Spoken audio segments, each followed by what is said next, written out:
Ophthalmology conferences, the importance of attending and engaging. My name is Lorcan Butler. This is the iViews podcast from iNews.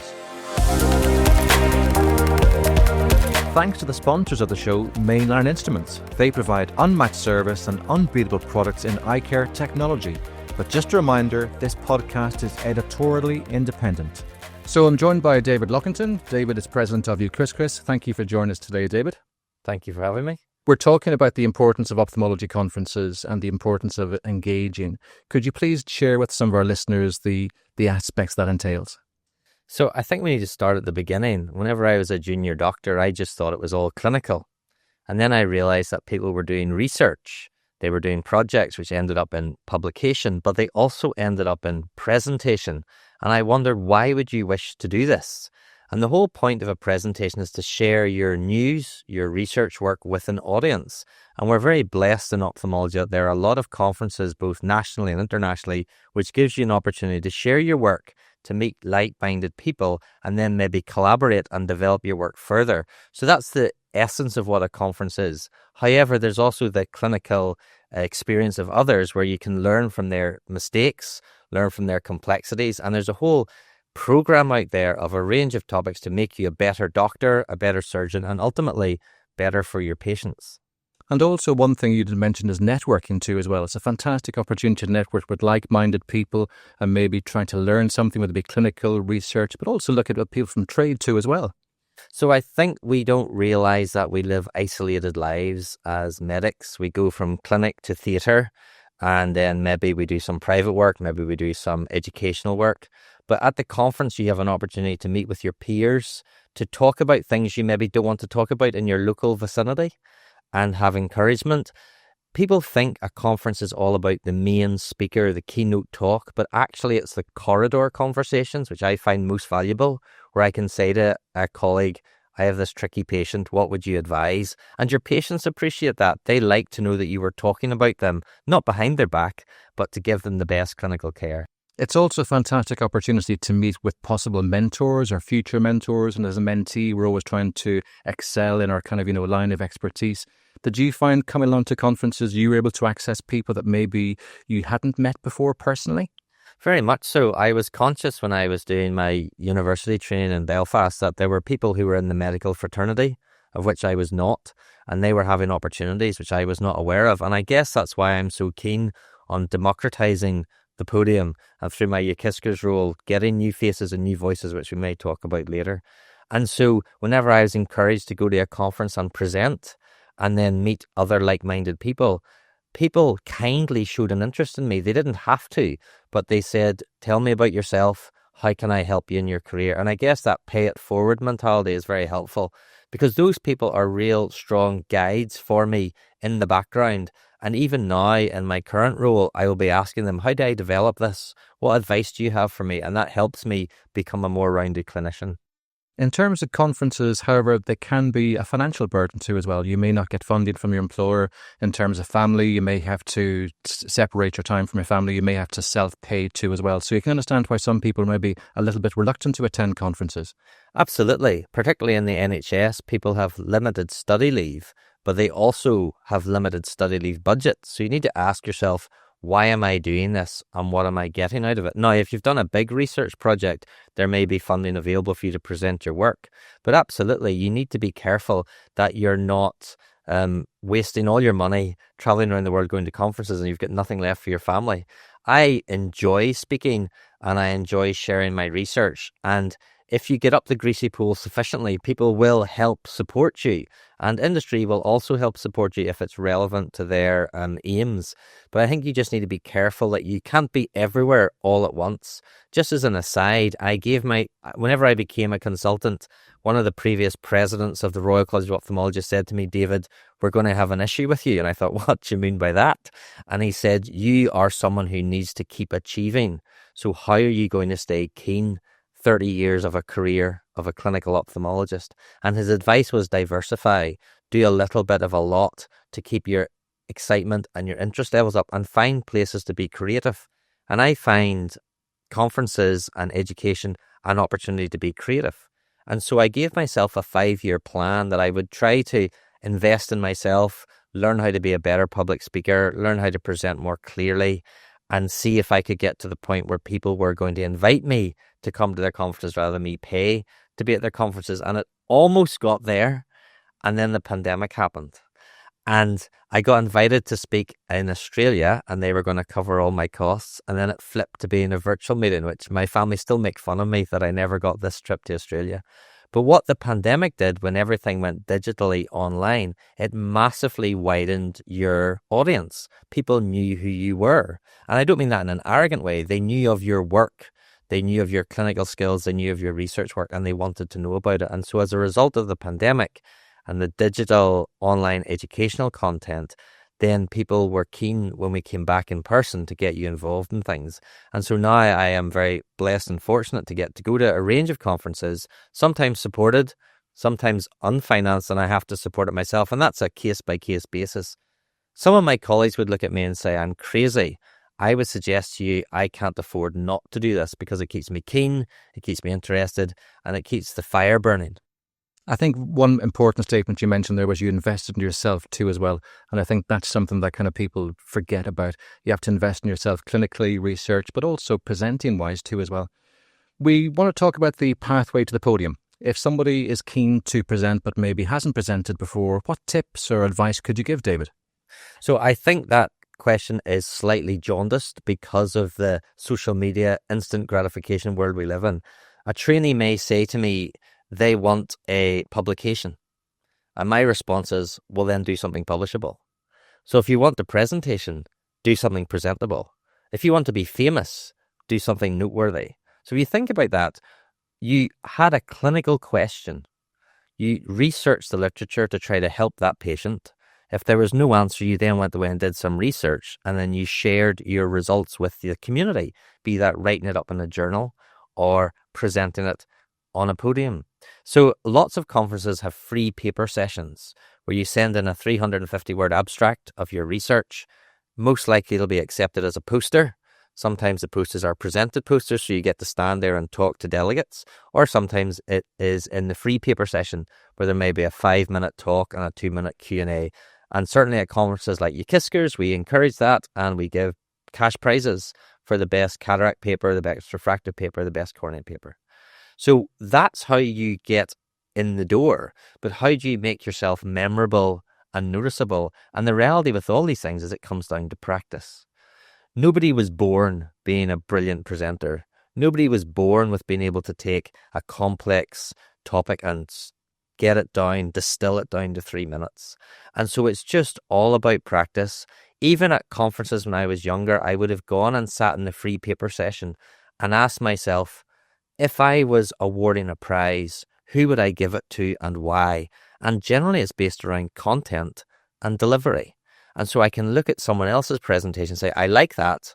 I want to take that on board in my presentations, or I don't like that. This is the reason why. I want to make sure I don't always scratch my ear or rattle my keys, those sorts of tics that people do.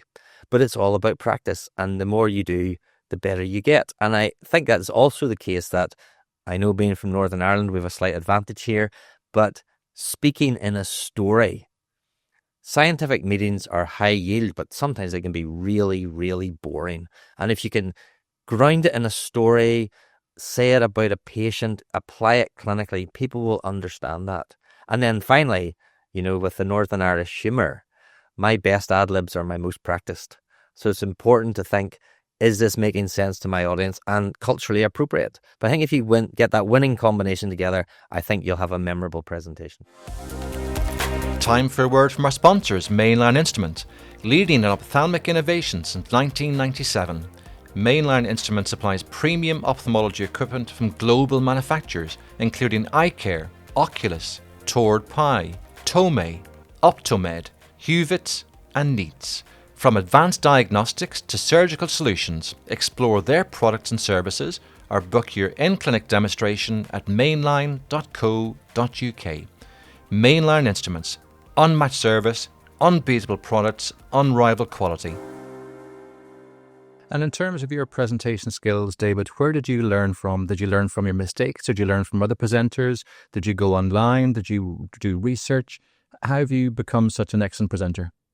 Well, you're very kind. I think it's just a journey and we're always learning. But I think you need to be harsh with yourself. In the early days, I was advised by a professor in Glasgow, get out a webcam or your phone and record yourself so you get your timing correct. Because I was brought up that punctuality is a mark of respect. So it's actually rude to your other conference attendees and presenters if you run over time. And in certain countries like America, they have dual podiums and they will switch your podium off when your time's gone. So you're never going to get to your punchline. You're never going to share your message. So you have to stick to time. The way you stick to time, I think, is that you create a unique presentation. So the temptation is you want to show everyone, look how much work I've done. I've done all this background research and then I'm going to cram it into my 10 slides. And that comes across. Whereas if you say, I've done all this research and background reading, now stop. Let's pretend I'm in a restaurant and Lorcan says to me, tell me what your presentation's about. And I have that 1 minute elevator pitch. This is what I'm talking about. And this is how it's going to matter to you on Monday morning. That should be the tenor of your presentation, whether it's an hour-long keynote or a 3-5 minute free paper presentation. Then, because you're recording yourself, you will get it down that you are having these little tics, you're rubbing your ear, you're doing these silly things which are off-putting, and you can practice them. You practice. But then be kind to yourself. Only you know what you didn't say. So if you know your subject, you should be the expert in the room because it's your work. So being credible, making sure what you're talking about is genuine, then you don't need to worry about it. I often say, if I asked you, tell me where you were last on holiday, you're not going to say to me, hold on a minute, I need to think about that. I need to research it. Because it's natural, it's part of you. So if you've actually done the research, share your good news. And if you have that mentality, then I think it will make it much easier for you to be on the podium. You then can move beyond the crutch of taking out your paper and your word for word. I used to do that, but it's memorizing the concepts rather than the exact words. I think that's easier. And then making your slides more like visual cues rather than reading it out ad nauseum. But practice. Take the opportunity. And if you just think I am sharing my message, then you don't need to have this imposter syndrome, which people really struggle with. And I would suggest to you that imposter syndrome can be a bit of a social construct, because if you're doing things which are credible and you know that what you're talking about is genuine, then you're not fake. You're not faking it till you make it. You're just doing the next right thing with who you are. So you're not an imposter on the podium because you were asked due to merit. If you weren't asked due to merit, then I can understand why you may feel insecure. How do you feel when people give you feedback about your presentations, David? Both positive and negative. That depends. Are challenging, if they maybe challenge you on something you said. How do you deal with that? It depends who's giving the feedback. My wife often says to me, did they laugh at your jokes? And I say yes. And she says, well, it's a very low bar, isn't it? So it's nice to be kept humble by your family. I think we need to take criticism constructively, but also professionally rather than personally. I was taken by a sermon I heard recently where the minister asked, what's the opposite of love? And most people would say hate. But his point was it could be apathy. So if I care about you, I'm not going to let you do things which could harm you. So in your presentation, if I care about you, as long as I'm not trying to point score, there's a way to break bad news or share positive encouragements where you may be able to adapt that. So a good example is I saw a talk when the font size was tiny. And I could have put my hand up in the middle of the talk and said, I can't read that. And you see there's arrogant people who would say that. But what I did at the end was take the person aside and I said, put your presentation up, please. Come and sit at the back of the room with me. What do you think about your font size? And they got the message without me pillaring them in front of their peers. But I think there is an insecurity about presenting. But you should know these things because you've researched your topic and you know that part of presentation skills is effective communication, both visually and verbally. So are you doing things which are distracting from your message? At the European Society meeting, we've actually ran a seminar on presentation skills and how to develop prize-winning presentations. And I was gobsmacked at the seniority of people who were coming to the session. I thought it would be all real juniors, and there's some really established names there. So everyone can learn. I think you touched upon a few things, David, talking about storytelling, talking about your USP, your presentation skills. Can we move off the presentation skills and maybe into social media? Would you be able to chat to us about your interactions on social media? How do you find that? Do you find it challenging? I'm not a natural social media person because I think from being in Northern Ireland, there's very much a word of mouth, but not your own mentality. And it feels like boasting, which I'm very uncomfortable with. But I think social media, like I said about Zoom, etc., widening the audience, I think social media has a role where you can share your message further afield. My attitude towards social media has been try not to make it about yourself. So if I can raise the tide, everybody's boat floats higher. So for example, in my role at UKISCRS, I'm not going to be posting pictures of look how awesome I am, because that's not true. But I will probably post pictures saying, what a fantastic event, wish you were here, learned a lot from this speaker, thank you for attending, and make people feel part of a community. And so I think that online community works well. I think also industry are on, particularly LinkedIn, and they underwrite most of the conferences and we use most of their equipment. So it's nice to have relations with them and acknowledge what they're doing for us. I think that's very important. And similarly, people who come to your conference, they didn't have to come. There are far too many conferences out there. We talked earlier, they're getting particularly expensive. Give them a reason to attend. And I think social media is a digital version of the community which we're striving to achieve at UKISCRS and other organisations that I'm involved with. And so I think it works well from that point of view. But I'm going to say to you, it can be exhausting. Last year, when I became president of UKISCRS, it was the 75th anniversary of the intraocular lens. There was an enormous exclusive event at the Tower of London, and the social media tags and posts were overwhelming. It was wonderful to see, but you felt obliged to respond to all this, and you felt that you needed a social media manager to deal with it. And that's one of the things I find as a LinkedIn contributor too as well, that the kind of, the boundaries can be blurred a little bit. So sometimes at kind of, 6 p.m., 7 p.m., 8 p.m., you're asked a question and you feel sometimes committed to answer. So one thing that kind of, is easy to do is to turn it off or not do it, but easier said than done. Yeah, I think certainly switch off your notifications is essential.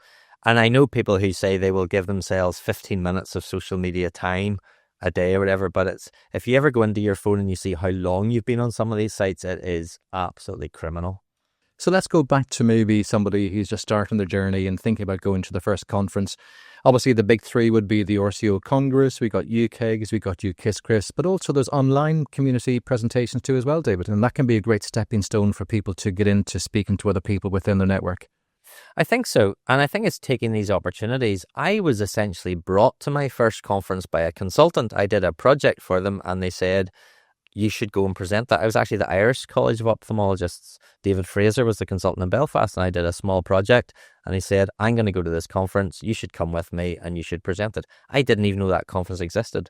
And just as a slight advert, iNews has a phenomenal section at the back of it which covers most conferences in the UK, so you'll be able to find something which will be of interest to you. But then you're asking yourself, why am I attending? Not just, as we said, to present your work, but can I meet like-minded people? And often there are young ophthalmologist groups. The day before the national UKISCRS conference, there's a young ophthalmologist program which is outstanding and brings people together, and there's lots of discussion and interaction. Trainees can share complex videos. So it gives you further ways in to get seen, but also to get engagement. And then beyond that, I remember you going to a European Society meeting in Barcelona in possibly 2009, where Charles McGee was there. And I knew he was going to be there because he was one of the keynote speakers. And I wanted to meet him because ultimately I hoped to do a Cornell fellowship in New Zealand with him in later years. And I ended up doing that. And that was the first point of contact with him. Rather than a cold email, can I please come and do your fellowship? I'd met him. I'd heard his talk. I was able to discuss with him afterwards. We started up a relationship. He understood what I hoped from my fellowship. I understood what he hoped from the fellowship. And it made sense to do that. So it is an opportunity to see the great and the good, but also develop those types of contacts. And that's one thing we haven't really spoken about too, is the fantastic networking opportunities and career opportunities. Maybe when you're thinking about that next transition or when you qualify, where you're going to go, maybe somebody's kind of, ST3, ST4, ST5, not too sure what's going to happen in 2 years' time. But sometimes they think of conferences as being clinical research, but it's a fantastic opportunity for you to put yourself out there, meet other people, as you said, meet possible mentors. And sometimes people forget that, the networking opportunities, the corridor conversation that you can have. Absolutely. We haven't touched on the dry labs. So there's a whole industry of skill transfer labs at some of the bigger conferences, but those skill transfer labs are often taught by really big name mentors who often aren't being paid for that. It's just their way of giving back. And so I do one at the European Society with Richard Packard, Sorsha, Roberto and Anna. Big names across Europe, and it's an opportunity to spend time with these guys and learn from them. And they're so generous with their time, they're so generous with their experience, and it does open doors. Because if you come along and say, I need advice or guidance or help, what do you think I should do next? They will help, because they've been there before, they've seen it before, and they maybe open doors which you're not aware of.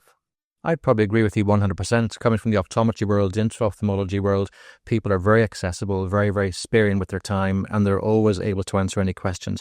So sometimes we forget that these people who are a bit more esteemed and maybe a bit more kind of well-known in comparison to ourselves, we're afraid to approach them. So maybe going back to that kind of, early ophthalmologist, could you give any recommendations, tips of how you can approach meeting somebody or how you can approach to reach out and say hi to somebody you admire or inspire?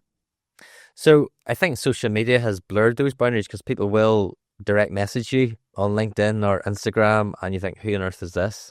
And is this a stalker? But I think the natural thing is often at the end of a talk, because you'll be given the program in advance, so you can find out where people are. And at the end of a talk, if you wait around, often the speakers, unless they're dashing off somewhere else, they expect to chat to people. Now, it's a different generation from the world of business cards, but people often put up their social media details or their email address at the end of their presentation. So it's very natural to then get that information and then reach out and say, I was at your talk, I appreciated X, Y, and Z. I wondered if you could give me advice about this, or I found this clinical scenario interesting, could you help me here? It's a bit like we talk to our junior doctors about basic communication skills. So whenever you're on call, people have all been taught, you need to fight for your rights. And this has degenerated into just fighting. So whenever you phone someone, they think, this is going to be a fight. I have to argue my case. And what we try to teach our trainees in Glasgow is to pick up the phone and say, hello, ophthalmology, how can I help? And that completely diffuses the situation, because they're not expecting someone who actually wants to help. They expect someone to say, oh, that'll be tomorrow. Stop bothering me. It's 2 a.m. And then similarly, if you then say to someone, can I have your advice? Most people are going to say, of course. Whereas if you say, Lorcan, you must do this, instantly the hairs in the back of your neck, oh, really? Do I? And you become naturally obstructive. So by saying to people, how can I help, or can I have your advice? Most normal people are going to say, of course. It may not be the appropriate time. They may reschedule or delegate, but most people will help out. The other trick is to not necessarily go to the big boss person, but to speak to the current fellows. So they've been through the process before. How did you get this fellowship? What was the interview process? What was the sort of standard or the criteria? How do I work towards this? There's no point as a first year going up to the great and the good and saying, I want to work with you in 7 years' time. They don't need that fanboy, fangirl. But to turn around to the fellows and saying, what did you achieve in your fellowship? I'd like to come to you because I want to learn this skill. I know you have an interest in this research area. Is there a project we could do collaboratively at a distance? Show some commitment. And then I think that makes it much more realistic that person is going to take you on for that year, because it's a partnership. Yep, some fantastic tips there, David. Thank you. You travel quite a lot in your roles as UKISCRS and in ISCRS in America, Europe. How do the UK ophthalmologists presenting skills compare with European and Americans? Are we up there? Are we behind? Are we ahead? Are we kind of on a level playing field? I would say we're punching well above our weight. There's still a worldwide respect, I think, towards UK ophthalmology, which is lovely to see. Other parts of the world, there's a bit more froth. I think there's a bit more genuine with some of the UK ophthalmologists, and it's learning to deal with some of that hyperbole. You know, if someone says to me, that was the greatest talk I've ever heard, my default position is, well, it wasn't, or you haven't heard any other talks. And that's maybe part of your Northern Irish upbringing. So you just have to deal with that. But I think the UK system is still respected, and I think that the work is still high quality. People are amazed how productive we are. They have their own opinions on the NHS and social medicine, obviously. But I think across the board, we can learn from one another. But equally, we need to not be arrogant. You know, we like to think America's the land of the free and dynamic. Well, actually, some of their FDA stuff is much further behind than we are. For example, their access to cross-linking. And you may go to some Eastern European countries or some South American countries, which is one place I haven't really been, but certainly Eastern European, and they're streets ahead of what you may traditionally think. And so we can learn a lot from these different individuals. And there's definitely things I go to and I think, oh, we could try to do that back home. So it's not all about going to teach the others. I learn more than I ever teach anyone. So, David, at UKISCRS conference, who was one of the most memorable speakers, please? In 2025, we had the honour of awarding the Ridley Bronze to Professor Robert Rezdak from Poland. So the Ridley Bronze was commissioned as a special award to give to an ophthalmologist who did something for mankind, humanitarian efforts, which is not often given or acknowledged on the podium. And Robert Rezdak has been receiving victims from the war in Ukraine and helping them in his workplace in Poland. And so to hear him speak and share his experiences and how telemedicine is helping in that part of the world. You'll have seen some of this stuff online and on the news channels, but it was an amazing situation where we were able to honor someone who was doing something which they didn't have to do, but really it was for the benefit of mankind. And so it was a huge honor to be able to give him that award. Where I really love listening to is when we have this sort of principle of new faces, new voices. So in general, people are only allowed to speak once at the conference to create more space on the podium. But when we have a new consultant who's keen, inspired, sharing their complex case, there's discussion about it. I love that because that is the peer review you really want. And people are relaxed, they're in a safe environment, and you can learn not from their mistakes, but from their complexities, which then hopefully means you will avoid those similar situations for yourself. So having a constant turnaround of new people who then get engaged, to me, it's back to raising the tide. And to me, I find that really exciting. One thing you mentioned was American conferences and the attending the conferences. You did mention about a dual podium. I haven't heard of that before, David. Could you explain a little bit more, please? So I think in America, because there's slightly more self-publicity due to their system, they want as many people on the podium as they can. So they have enormous panels. And so to get more bang for their buck, they will have a podium on either side of their central table, and there will be a screen behind each of them. And so you'll either be an odd number or an even number, and the odd numbers will sit on one side and the even numbers will sit on the other side. And so you will have 5 minutes or 10 minutes and you will stand up, and as soon as your 10 minutes is over, your podium mic's going to cut and the person on the other side's mic's going to be switched on, and in 10 minutes that will flip. And I have quite embarrassingly seen some people who have tried to go on, and the problem is the person who's got the finger on the power button, they have ultimate control and they will switch you off. So it's a good incentive to make sure you can stick to time. We were talking about the industry and we're talking about the importance of working with our trade partners. You hinted that we use the clinical equipment and we can speak to them too as well. Could you just go back and speak about that the moment, just to the importance of the trade part of the conferences? So no trade exhibit could happen without the trade supporting it, and no conference could happen without the trade supporting it. Conferences are expensive. And so it's wonderful that we have industry partners who wish to help engage with that. But they will have booths and they will have demo kits where you can go along and see what the latest kit and equipment is. And that allows us as doctors to think, how can I refine things? How can I do things better for my patient? Now, in American conferences, those guys have the credit cards. They will go around and say, I'm going to buy that laser because it's cheaper to get it shipped to my hospital than it is to send it back to the warehouse. That's not really the case in the UK, but by developing relationships, when tender processes come up or there are gaps in our clinical care, industry can fill those gaps, but they can't fill them if we don't tell them what those gaps are. So having that relationship is beneficial, and it helps you be a better clinician and surgeon because you know what is out there. Technology moves on. Finance is always going to be an issue, but we need to be doing the best we can for our patients at each stage. So I think visiting the trade exhibit and thanking them for being there and seeing what they have to offer is ultimately going to help our patients. And they're also education too as well, so they can show you their new technology, show you innovations, and it can also be an opportunity for people to maybe to work in the future with these trade partners too as well. Absolutely. And they've also cottoned on to the role of simulation. So at the booths, they will have dummy microscopes and skill transfers, so you know how to use the adjuncts or you know how to use the different devices before you need it in reality. You can't on a day of surgery say, I wish I had this. You need to have that before the event, so it allows you to plan your surgeries much more safely. Going through just a few fun questions, David. You travel quite a lot. What's your favourite European city and why? So it's ironic because we go to so many cities, I try to avoid them now, but I have to say that whenever I was 10 years old, we had a family holiday in a caravan in Italy and we went to Venice, and it was incredible because it was at the time of Italia 90.